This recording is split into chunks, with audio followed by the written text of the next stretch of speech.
Hi, I'm Paul Rush. I've been asked to respond to certain media allegations on behalf of Mr. Singh, who is sitting here with me. Okay. The newspaper claims that there was a police investigation in 2009 for money laundering and tax evasion. Is this true? There was no such investigation ever. And apart from Mr. Singh's criminal conviction in '97 regarding the bribery charge of the city official, he has never been questioned by police or been a suspect and never charged for any criminal matter involving money laundering, fraud or theft. The press, in fact, is invited to contact every SAPS department to establish this. The Sunday Times must provide proof of this. The police in Hawks cannot comment on investigation as there is no investigation. Let's talk about the alleged loan by Itala to Dolphin Whispers. Mr. Singh has never had any dealings with Itala in relation to Dolphin Whispers and all that project. He was never director or shareholder in Dolphin Whispers. He did not apply for the loan to Itala and did not sign as a surety. Mr. Singh has a summons Itala has issued in the High Court against the parties responsible. There was never a criminal investigation by police into the Dolphin Whispers loan. There is again another untruth. Itala and the SAPS can verify this. Again, the Sunday Times has printed incorrect facts. There was no charge in this matter. There was no prosecutor to furnish any false ID document to, and this is a complete lie. There is an allegation that Mr. Singh changed names at least 3 times and used his dead brother's ID document. Mr. Singh's brother died in 1980s in a car crash near Villiers, just around about Harrismith. And he's far younger than his deceased brother. His surname was changed from Jagadesan to Singh. His first name is Daniel. It is ridiculous to suggest that he used his late brother's ID document for any purpose. In fact, why would Mr. Singh need to do that? There was no motive for him to act in an unlawful fashion. The Sunday Times is challenged to furnish proof to the contrary. Let's talk about the SARS investigation into Starwood Civils and Earthworks. Again, another untruth. The source of the Sunday Times information is false. It's not his company. The Sunday Times is challenged again to furnish the proof of a SARS investigation against Mr. Singh. Mr. Singh has never been contacted by SARS regarding any investigation into Starwood Civils. Now let's talk about the SLAB collapse at the Tongaat Mall. The media has posed many questions to us. Have there been any preliminary results from the private investigations as to the cause of the mall collapse? As we talk to you now, there have not been any results at this stage. An independent firm of engineers has been appointed on the recommendation of the South African Engineering Council, and we are awaiting their findings.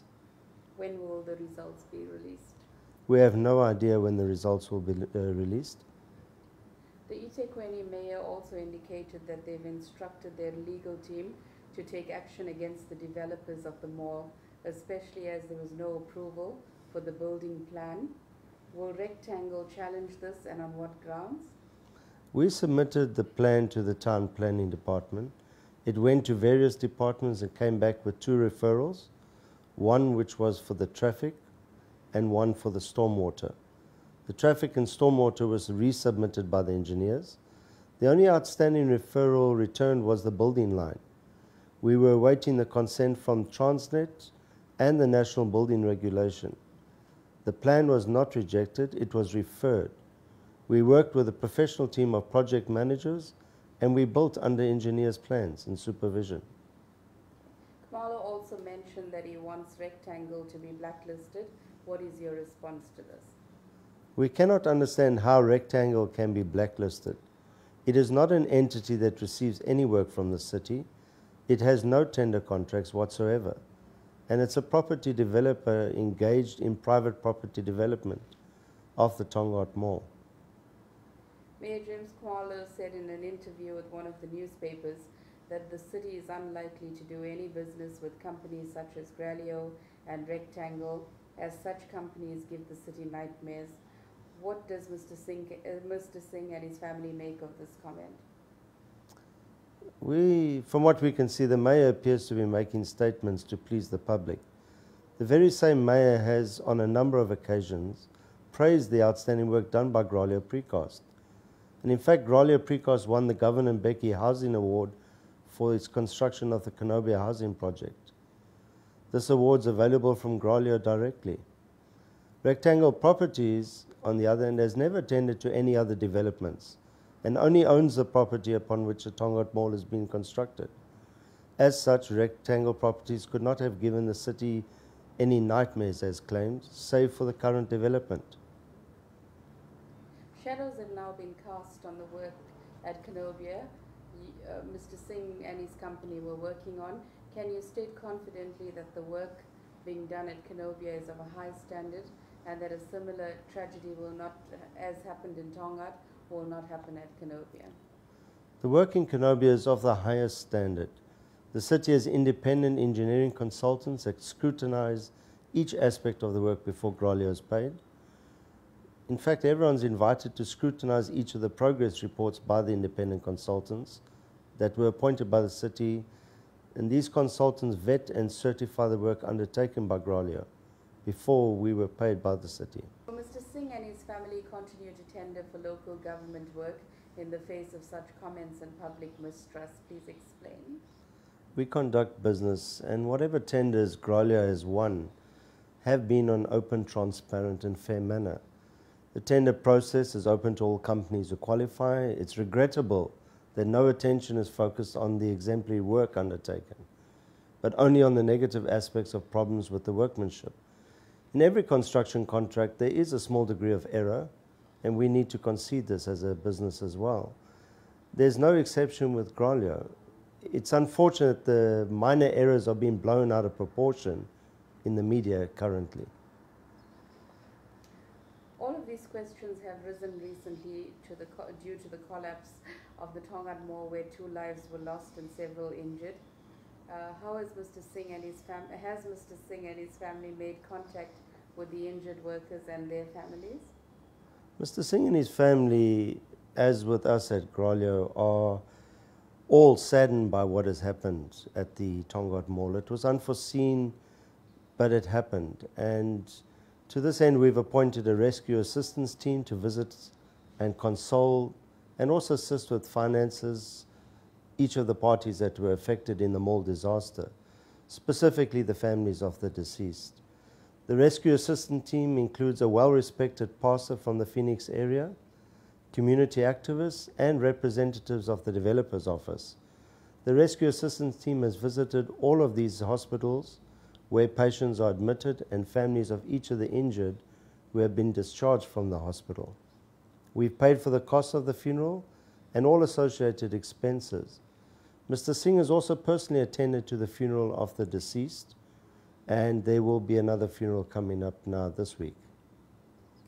What are the present needs of the workers and the families? The needs of the workers vary. Each family is being addressed on a one-on-one basis. The needs of those that are deceased, first and foremost, have been financial and assistance with funeral and burial and related expenses. The other workers that are hospitalized have been really their medical expenses, which are covered by workmen's compensation, and we are assisting each family as they've come forward. The media also makes mention of Rajan Naidu. They claim that Mr. Rajan Naidu sits on Dolphin Whispers Trading 23 board. As far as we're aware, Mr. Naidu was recommended for appointment as a director of Dolphin Whispers to the board to take over from Mr. Danford Clutie, who had resigned. It was a non-executive position, and more especially Mr. Naidu accepted that non-executive position due to his legal expertise to advise the company at that time. He did not own any shares, as far as we know, in the company, and he did not have any financial interest in the company whatsoever. Did he also sit on the Raymond Elton Land Transport Board? Yes, Mr. Naidu was a non-executive director on the Raymond board, and he held no shares in the company and or financial interests. He was the company's attorney when Mr. Danford Clutie resigned as a director. He replaced Mr. Clutie on the board. He was appointed by all of the shareholding components of Remont Elton, more especially for his legal expertise on the board. He played an entirely independent role on the board. And Walsh Trail Investments? Walsh Trail Investments is not a company owned by the Singh family. The company owns a single property in Marriott Road on the Berea. It is a property investment company, and Mr. Naidu is a director of the company, representing a trust that owns a share. Mr. Ravi Jagadesan owns a share in this investment company, as well as with 2 other shareholders. Is it true that Rajan Naidu also sits on the board of AfriScan Construction, a company owned by businessmen Sibusiso and Kobia? To our knowledge, AfriScan Construction is not a company owned by Mr. Ngube. Mr. Ngube is a non-executive chairman of the board. Mr. Naidu does not own any shares in AfriScan to our knowledge. He sits on the board due to his legal expertise. The papers claim to have on record from sources that Mr. Naidu serves as a proxy for Mr. Singh and his family. No, Mr. Naidu does not serve as a proxy for Mr. Singh or his family. This is untrue. Mr. Naidu represents Mr. Singh and his family in their various matters, as he is their attorney. Let's talk about the other claims the media have made re Phoenix. On May 16, 2011, residents of the Tashmir Mansions and Tashmira Gardens complexes received a letter on a wood-glazed trading letterhead signed by Mr. Pravesh Indrajit, an ANC ward candidate, Sarojini Govender, telling them that they would receive a 500 Rand rental reduction from August 1st, 2011. Why was this letter sent? The ANC branch in Phoenix made representations to Woodglaze Trading to reduce the rental to bring it more in line with Social Housing Act and affordable rental accommodation to persons in the lower socioeconomic groups. It was after much consideration Woodglaze agreed to reduce the rental by 500 Rand. Was this an attempt to convince people to vote ANC? No, there was no attempt to convince people to vote ANC. The letter was co-signed by the ANC, as it was the initiative of the local branch of the ANC to negotiate with Woodglaze to reduce the rental by 500 Rand per apartment. Was the rental cut ever implemented? Yes, it was. Why are the tenants' rents paid to Moco Rental Housing Project? The Moco Rental Housing Project is the registered name of the social housing entity that controls the various apartments blocks that are owned by Woodglaze Trading. Who are the directors, members and owners of Moco Rental Project?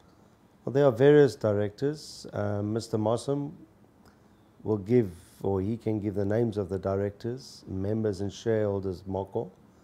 Moco is actually a Section 21 non-profit company. These apartments are not being sold to any person.